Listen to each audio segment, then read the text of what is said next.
Wrestle Kingdom 13 is in the books. It's time for my review, as love the opening shot of the dome to start the pre-show. Always loved when companies do that, whether it be Pro Wrestling Noah, All Japan. Just love seeing the opening shot of the dome of all those goddamn people in there. Fantastic. Really gets you in the mood and you're like, holy shit, here we go. Like, it's perfect. As we have the gauntlet match, of course, for the #1 contendership for the Never Openweight 6-man belts, as Bullet Club Elite and the Yuji Nagata, Dave Finlay Jr., Jeff Cobb team start this off. Skrull already putting over his Ring of Honor stable with his new gear. Bit of foreshadowing on their odds for the match. Skrull and Hangman double team on Cobb, with Skrull hitting a super kick off the apron, followed by Hangman Shooting Star press off the apron. Chase Owens gets involved. Hangman inadvertently hits Chase Owens. Dave Finlay Jr. gets a roll-up on Yujiro for the win there. As Chaos Team comes out next with the Best Friends Hiroki Goto team. As Nagata tries a crossface on Goto before Best Friends break it up. Cobb catches Beretta from a tope. Best Friends with tandem dives. Chuck Taylor with a tope con hilo. And Beretta with an Asai moonsault. Chuck saves Beretta from a Nagata lock, which gets some boos from the crowd. Exploder from Nagata on Chuck, followed with an overhead suplex on Beretta. Jeff Cobb and Hiroki Goto get tagged in. Sidewinder back suplex followed up with a standing moonsault from Cobb on Goto. Gets broken up at 2. Discus lariat from Goto. Jeff Cobb back suplexes both Best Friends in a cool little spot. Awesome short sit-out pile driver from Chuck Taylor on Dave Finlay Jr. As Chuck Taylor eats shit on a moonsault, Dave Finlay Jr. gets a roll-up on Chuck Taylor and gets the win. Dave Finlay Jr. on a roll with these goddamn roll-ups now, back-to-back. Suzuki Gun's the next team. I love how Suzuki wasted some time just so we can get a Kazunori A moment. Like, fucking, God bless that man. He gets it. Like, he's like, listen, brother, we're getting it here at fucking Wrestle Kingdom. We're getting it. As Nagata and Suzuki start this off, fuck yeah.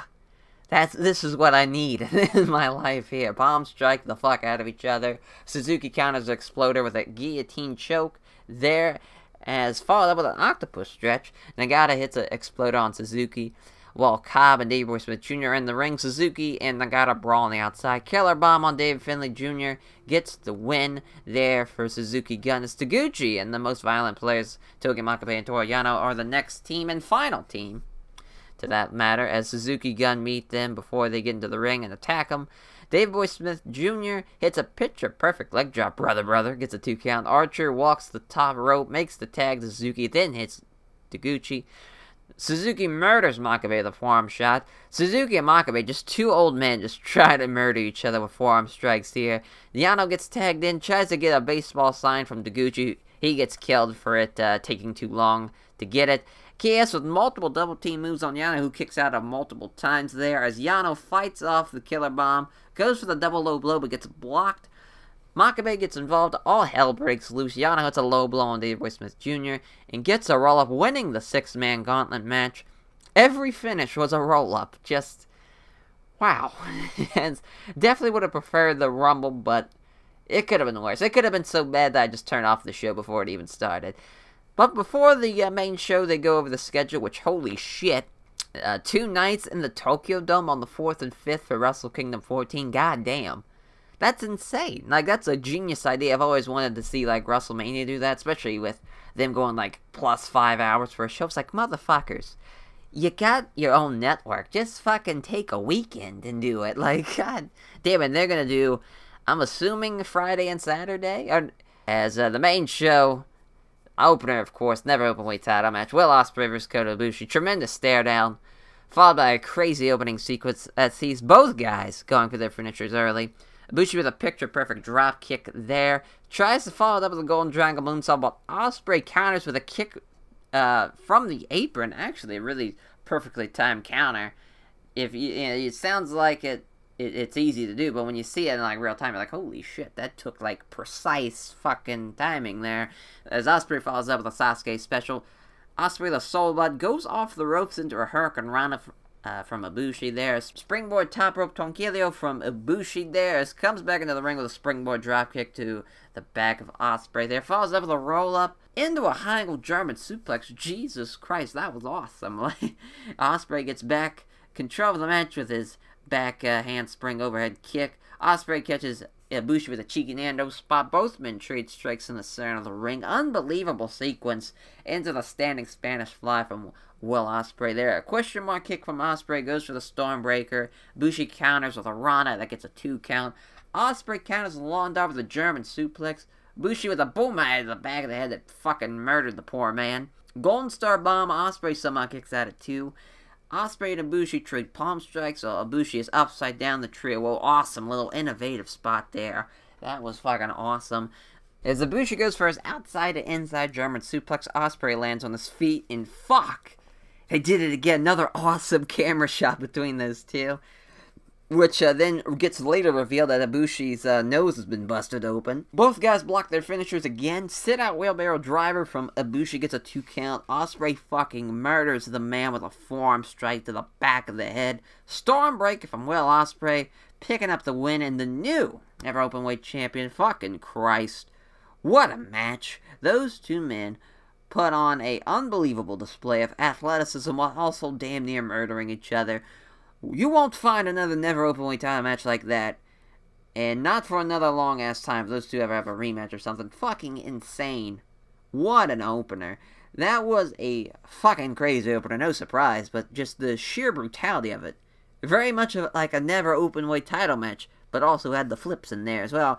You know, I'm sure a lot of people going into it was like, it's just going to be a bunch of flips and that'd be it. But this was just a great combination of the both.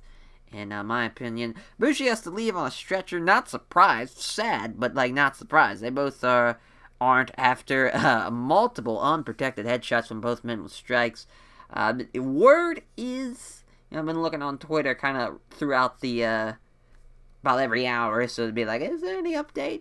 Because at first I was like, it's an angle, they'll just write him off to, that's why he's not in the main event in Omega's corner. And even, possibilities like he's in AEW, and type of thing. It was like maybe he's in the fucking Double or Nothing. That was also main concern. But from what I've heard, word is he's got he had a mild concussion.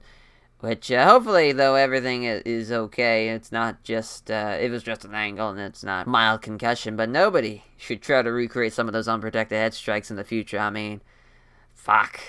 Brutal. Just fucking brutal. Junior Tag Team Triple Threat 3-way matchup here. Roppongi 3K, Sho and Yo versus LIJ. Shingo, Takagi, and Bushi taking on the champs Suzuki Gun, Yoshinobu Kanemaru, and El Desperado. They are tandem dives from Sho and Yo and LIJ on the outside, starting it off the match with Roppongi 3K and Suzuki Gun in the ring. Shingo gets tagged in, and Sho and Shingo trade strikes. Fuck, this is like a mini little house battle between these two. Sho German suplex both Desperado and Shingo, who didn't get a good jump. Pretty much landed on his head, kind of made this spot look like shit. Roppongi 3K double team on Shingo. That gets a 2 count. Sho and Yo both fight off Bushi and Kanemaru's miss gimmicks. Pumping bomber from Shingo. Sho kicks out at 2. Bushi with a tope suicido on Desperado. Last falconry from Shingo on Yo. Bushi and Shingo, the new Junior Tag Team Champions. They're surprised that Roppongi 3K took the fall of these two teams. Could see them versus Despi and Kanemaru at a future show to see who takes on Shingo and Bushi at a future show for the belts. But they are in a tough spot having to follow that opener. But still a fine match. Still nothing to complain there. Rev Pro British Heavyweight Championship matchup here as Zack Sabre Jr., the challenger, taking on Tomohiro Ishii. Another fast start to another match. They're surprised, too, with this match, seeing as Zack Sabre Jr. is involved, as the sequence ends with Ishii hitting a back suplex. Zack counters the laird of a rolling armbar. Ishii makes it to the ropes. Zack gets another submission locked in, making Ishii go to the ropes. Zack paintbrushes Ishii with kicks to the head while he's still... As Zack Sabre Jr. hits Ishii with a Northern Lights suplex into an armbar. He turns into an ankle lock, which Ishii then counters with an ankle lock of his own. Ishii with chops in the corner. Ishii counters guillotine choke from Zack into a Northern Lights suplex without a bridge. Really well done counter, too. Really timed it up well. Great sequence from both men, ending an octopus stretch. Ishii looks to counter it. Zack turns into a code red. Holy shit. Did not see that coming. Didn't think old Zack Sabre Jr. bust out a code red here. PK kick from Zack Sabre Jr. Ishii hits his powerbomb onto Zack, who kicks out at 2. Ishii with a laird. Zack again kicks out at 2. Zack gets a prawn hold, and Ishii this time with a kick out. Sliding laird from Ishii once he gets back to his feet. Zack locks him up, starts kicking him in the back of the head. Stops to put more pressure on his arms, making Ishii tap out. The new Rev Pro British Heavyweight Champion Zack Sabre Jr. A fine match here. No complaints from me. Happy for both of them here, as Zack gets a big win on his Wrestle Kingdom singles match debut. As IWGP Tag Team Triple Threat title match here. Young Bucks, Matt and Nick Jackson taking on Evil and Sonata, taking on God, the champions. Grills of Destiny here. Boo! To the new God theme. The old theme was so much better and awesome. As though I enjoyed the half face paint from Tongaloa, wish Tama would have followed the same gimmick, but it's whatever. Jado's paint was something. I thought Halloween was over. You know, I guess he just wanted to represent what he did to Noah when he was booking there, I guess. That's just my thoughts. As Tama and Nick Jackson start this off, as Tama wanting to shake hands with everyone to prove he's a good guy. Evil throws him out of the ring. Evil with a slam on Matt Jackson on the ramp. We get a ramp lariat from Evil. This show's gonna be fucking awesome. I could get behind the dreadlock braids Evil. I could get behind it. It's not a terrible look for him. Tama has Tongaloa not break up the sharpshooter from Matt Jackson, instead pushing the bottom ropes to Evil. Paradise Lock from Sonata, hell yeah. Love it. Crowd goes crazy for Sonata, who clears house. Awesome springboard blockbuster from Nick Jackson onto Sonata. Interesting spot where Evil and Tongaloa hit a magic killer on Tama Tonga. Maybe I saw it wrong, and Tongaloa just shoved him out of the way when he took Sonata's spot for the magic killer, but I just looked like he just did it on Tama Tonga. It is weird. Tower of Doom spot in the corner, followed by the 450 splash from Nick Jackson. Tiger Toys losing control here, as Jado and Fale come into the ring. Bucks go for Indie Taker. Tama Tonga catches Nick Jackson with a gun stun. Magic Killer from Evil and Sonata on the Matt Jackson, followed up by the moonsault from Sonata, getting the win there. As both LIJ teams now have the tag belts in both divisions, the heavyweight and the junior division. Hell yeah. LIJ looking strong here. As IWGP US title matchup, Juice Robinson versus Cody. Both men trade strikes before the bell rings here. Cody fakes a knee injury, landing on his feet from the back suplex. Brandy gets involved very early on. Tiger Torres got to get a hold of this. Juice goes for pulp friction on the apron. Cody shoves him into the ring post. Brandy spears Juice, and he takes a bump, and she starts raining down punches. Jesus Christ. What does this sport come to here? As Tiger Toy throws her out. Crossroads on Juice, who kicks out at 2. Vertebreaker gets countered into pulp friction that also gets countered by Cody there. As Juice counters with a crossroads of his own, which Cody kicks out of. Cody then hits Juice with pulp friction, which gets a 2 count.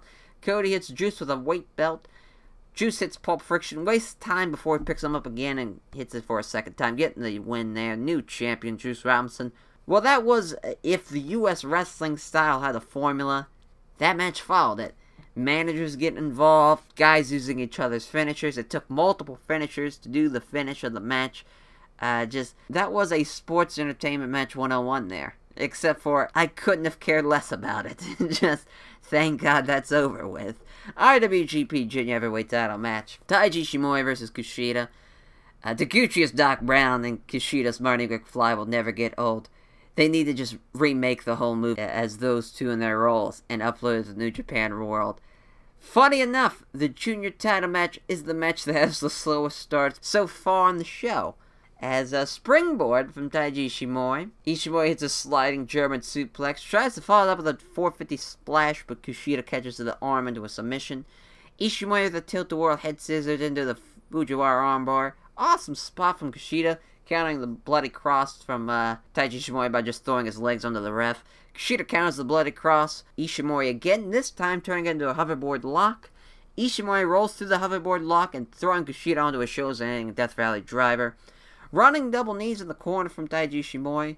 Back to the future from Kushida, goes for it again, and Ishimori stops it. Standing double foot stomp from Ishimori, which is insanely difficult for him to do, and he barely got it. And the man is like 5'3". He shouldn't be doing that at all, as pretty much everybody he's facing is very much taller than him. Bloody cross from Taiji Ishimori gets him the win. Wow! That was one of the 2 title matches I questioned. I thought wouldn't change hands. But damn, just like that, Ishimori is the new junior champion.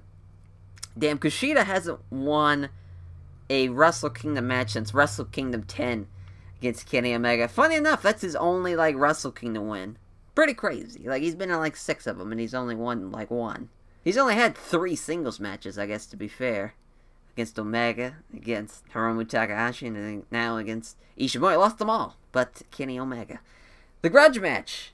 Jay White versus Kazuchika Okada. All white gear, Jay White looking sharp. He's back, though. But it's not going to be enough. The Rainmaker. No remix theme. No goddamn balloons. No goddamn pants. Fuck, man. My body's not ready. Jay White, it's already over. It's already over for you. Okada kills him with a sliding side drop kick. White hits his Saito suplex to the floor. Falls up by running Okada into the apron and guardrail. Okada drop kicks White off the top rope. Geto attacks Okada from behind, which is a big mistake as Okada turns around and throws him over the barricade. Running crossbody over the barricade from Kazuchika Okada onto Jay White and Geto. Picture perfect elbow drop from Kazuchika Okada. Okada goes for the Rainmaker, but Jay White blocks it. Flatliner German suplex combo from Jay White. A big Uranagi there from Jay White as Geto gets a chair for Jay White and distracts the ref. Okada ducks the chair. Drop kick from Okada. Jay White counters the Rainmaker into a sleeper suplex. Kiwi Crusher from Jay White. Okada kicks out at 2. Okada blocks the Blade Runner. Tombstone from Okada. Okada again counters the Blade Runner with a backslide. This time, incredible sequence here. Ends with a discus Rainmaker. Goes for the Rainmaker. Jay White counters with a Blade Runner and gets the win. He beat him. Incredible. Incredible. He fucking beat the Rainmaker on the biggest stage. He did it. Okada's first loss at Wrestle Kingdom since Wrestle Kingdom 9. What a picture-perfect finish. Tremendous. What a fucking perfect match. Like, if we're being honest here, if this is like what I wanted a Kazuchika Okada Jay White match to be, this is fucking it, man. Like, incredible stuff. What a huge win for Jay White, who, in my opinion, right now, after that win, is the #1 contender for the IWGP Heavyweight Championship with that win there. What a difference a year makes for Jay fucking White, man. Now he's comfortable with the character, and it makes sense for him to beat a big name. Fucking incredible. Okada, man, ditched the fucking pants, went back to his old roots, still wasn't enough. What the fuck's the man gotta do? Tremendous stuff. What incredible character development. What, in like looking forward into New Japan. It's like, well, fucking Jay White, where's he go from here? Is he now the #1 contender? What's Okada do? You know, he comes back to being the fucking Rainmaker, the greatest character, and now he lost. You know, he lost when everybody wanted him to win. It's now come to the point where he was now the greatest wrestler in the world that people respect, and now people really want him to win because of the character, and it's gonna be a perfect fucking storm where people love him for the character and for the fucking wrestler. He's gonna be on top of the goddamn world. It's gonna be awesome. As IWGP Intercontinental Championship match here at the co-main event, Tetsuya Naito versus Chris Jericho. Naito jumpstarts the match, attacking Jericho during his entrance. They go to the ramp, not a whole lot happens on it. Come back, Naito takes off the turnbuckle pad, beats Jericho with it, and throws it at Red Shoes.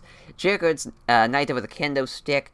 Jericho takes the camera, and they do the POV shot this time around. Here we go, New Japan, we're working here. Last time they didn't do it. And I'm glad they've learned from their mistakes. DDT on the table, picture-perfect sell from Naito there on the picture-perfect take. And of course, it does not break. Goddamn Japanese tables. Jericho rings the bell and makes Red Shoes raise his hand. Fucking tremendous.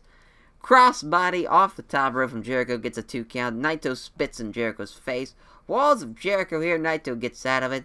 Step up tornado DDT using the ropes from Naito. Gloria onto Jericho, who kicks out. Jericho blocks the Destino, locks in the walls of Jericho again. This time, though, Naito uses the kendo stick to get out of it. Naito full-on baseball swings it into Jericho's ribs. Goes for it again. Ducks it. Goes for it again, but Jericho ducks it. Hits the code breaker. Naito kicks out at 2. Jericho brings a shitload of chairs into the ring. Uses the chairs on Naito. Goes to powerbomb him onto the chairs, but Naito counters into a DDT. Naito with a code breaker on Jericho. Jesus. Jericho kicks out. Naito German suplexes Jericho onto the chairs.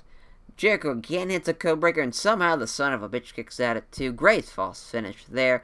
Jericho grabs the belt, comes back into the ring. Naito counters by dropping him onto the corner buckle. Onto the exposed corner buckle there. Destino from Naito. Jericho kicks out at fucking 2.999. Jesus Christ. Naito then picks up the belt, hits Jericho with it, throws it out of the ring. I was just hoping that happened. I hope he'd like either throw it in the air before he'd fucking hit him, or afterwards throw it in the air. Tremendous. Destino from Naito, and he wins it. New champion Tetsuya Naito. Great stuff there, man. Naito's back on top of the mountain of New Japan with his Intercontinental Championship. If Jericho keeps working New Japan, I really hope him and Okada or him and Tanahashi do something. That'd be fucking great. As, main event time up to this point, no fucking champion is retained. Can the foreigner do it? Can he close out the show still champion? We shall see. IWGP Heavyweight Championship matchup. Ace versus Asshole. Hiroshi Tanahashi versus Kenny Omega. All I could think during Omega's entrance was, what a fucking nerd. Listen, who's the real nerd here? A guy who's, sure, it's just like a fucking idiot. It's doing an entrance in front of probably 45, 50,000 people who paid to see him. Compared to a guy who's sitting in front of his computer for 5 hours at 6 a.m. watching him. Who's the real fucking nerd? God, I don't want to hate him. I don't. And I don't hate him, but fuck. Come on, man. You can't tell me anybody else was thinking just like, what a fucking nerd he is. Pretty fast start to this match. One surprised by that. I thought they'd have a bit of a slow start, but afterwards, after kind of the quick jolt to the match, it starts to slow down. Cobra Twist, first move of the match. You're goddamn right, Inokiism. God damn it. Tanahashi works over Omega's knees. Omega just kicking everything on Tanahashi. His head, his back. Backdrop on the apron from Omega. Tanahashi with a picture-perfect dropkick on the outside there. Omega with a body slam onto Milano and onto the announce table. Omega moonsaults off the guardrail onto Tanahashi. Really a great job. That could have went wrong very easily. Not a whole lot of room to fucking fuck up there. Grabs the tables from under the ring. Doesn't use it at first. Tanahashi attacks him from behind before he sets it up. Omega goes for the Terminator Tope. Tanahashi rushes back into the ring to stop it. Goes for it again. This time hits it. Top rope dropkick from Omega to Tanahashi's shoulders. Followed up with dragon suplexes. V-trigger, that's one. You can't escape combo. Stumbles off the Finley roll, giving Tana enough time for a dragon screw leg whip off the turnbuckle. That was fucking nasty. Nasty looking leg whip. Oh, man. Tanahashi with a Texas for leaf. He sits down on Omega, starts getting out of it. Who Tanahashi changes into a Styles Clash. Goes for high fly flow. Omega gets his knees up. Tanahashi puts Omega onto the table on the outside. High fly flow. Omega gets out of the way. Tanahashi eats shit through the table to the outside. Table shards are in his forearm. Fuck, that had to suck. Double foot stomp from Omega. Followed up with a powerbomb. Tanahashi kicked out. Goes for another powerbomb. Tanahashi kicks out. Winds him up for a sit-out powerbomb. And again kicks out for the third time, does Tanahashi. Omega just starts choking the shit out of him. Omega goes for a V-trigger. Tanahashi hits a sling blade. Both men trade strikes. They're fucking palm striking each other to death. German suplex from Omega. Fighting spear from Tanahashi. Omega with a sling blade. This is just the night where everybody just does everybody's shit, I guess. Omega hits a high fly flow. Tanahashi kicks out at 1. Gets back to his feet. Omega hits a V-trigger on him. Tanahashi catches the second V-trigger attempt. Drop kicks Omega's knees. Poison Rana from Omega, who starts selling his knee right afterwards. Omega with his third V-trigger on Tanahashi. Goes for one wing angel. Tanahashi counters with a Poison Rana of his own. Dragon suplex for the bridge from Tanahashi. Omega kicks out at 2. Standing high fly flow from Tanahashi. Follows up with a regular high fly flow. Omega kicks out at 2. And oh fuck. Top rope dragon suplex. Thankfully, Tanahashi is smart. Takes a much safer bump than the one at Wrestle Kingdom 11, where Okada almost broke his neck. Omega with his fourth V-trigger. Puts him up for the one-wing angel. Tanahashi somehow counters it. It looked like he just took a flapjack. Really looked like shit, to be honest. Hits the sling blade. Goes the top rope. High fly flow. Go Ace. He does it. Hiroshi Tanahashi wins it. The now 8th time IWGP Heavyweight Champion. Unbelievable. So happy. So fucking awesome. Holy shit, all the belts changed hands. I thought a majority would, but not fucking all of them. You know, Omega's reign, it's over. It will always be in the history books as Man Omega's reign. He had that incredible match with the fucking Okada, then just stunk it up, then had an amazing match with Tanahashi, and fucking dropped it. Great fucking stuff. The Ace is back, on top, 42 years old. Tanahashi is on top again. God fucking damn it. Great fucking show, of course. I think it was better than last year's Wrestle Kingdom show, Wrestle Kingdom 12. My favorite match for me, just off the top of my head, just right after the show ended, Kazuchika Okada vs. Jay White. Man, I thought it was perfect. Just fucking perfect. Main event and co-main were fantastic, of course. The opener was insane. Just incredible stuff all night. You know, it really was. A lot of great wrestling. No surprise. I got 2 wrong on the predictions-wise. Main show. I thought Kushida was going to win. I thought Omega, you know. I took Omega. That was more 50-50 Omega and Tanahashi. Really could have went either way, but I thought it was a layup. Kushida was going to win, but it is what it is. And I don't think any of them would be looked back as like, they really fucked up not having them win. Like, you know, last year with Naito losing. It was like, hey, fucked up. That was a mistake. But now, maybe Kushida won if he does end up leaving. But, you know, it's, who knows? Who knows? It's up in the air. But, you know, what a fucking show. That will do it for the review. I hope you guys enjoyed it. If you did enjoy this show, I don't know what to tell you. Fucking Kento Miyahara and Kai had a fucking banger of a match here yesterday. Go watch that. It's great fucking stuff. As I will be reviewing New Year's Dash for the life of me. I can't wait. It's gonna be, you know, fun stuff gonna happen on that goddamn show. They make it a big deal, that New Year's Dash. So here we go. Can't wait to see how it goes. Gonna be awesome. As, I will catch you guys there for the review of that. Take care.